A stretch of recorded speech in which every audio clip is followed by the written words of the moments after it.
আসসালামু আলাইকুম বন্ধুরা। আমরা মানুষ বড়ই অপদার্থ, এটা আমার মুখের কথা না, এটা স্বয়ং আল্লাহ পাকই বলেছে।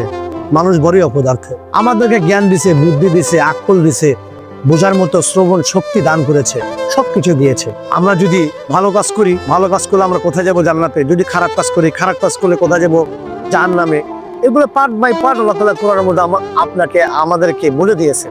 দেখেন, আল্লাহ তাআলা আমাদেরকে প্রশ্নও দিয়েছেন, প্রশ্নের উত্তরও দিয়েছেন। তারপর আমরা জেনে শুনে কত অন্যায় ভাবে মানুষকে কষ্ট দিচ্ছি, মানুষের হক নষ্ট করছি, মানুষকে পেরেশানির মধ্যে ফেলে দিচ্ছি। আবার অনেকে সুদের কারবারে আমরা লিপ্ত আছি। আমরা তো অনেকেই বলে থাকি যে মানুষ এত অন্যায় করতেছে, খারাপ কাজ করতেছে, সুদ খাইতেছে, ঘুষ খাইতেছে, মানুষকে মারতেছে, ওরা তো সুখে আছে, এরা তো কোনো কষ্টে নাই। ওরা যদি সুখেও থাকে, এরা যদি ভালোও থাকে, তাহলে মনে রাখবেন এদের আঘাতটা বহুত ভয়াবহ হবে। যদি দুনিয়াতেও না হয় তাহলে কবরে হবে।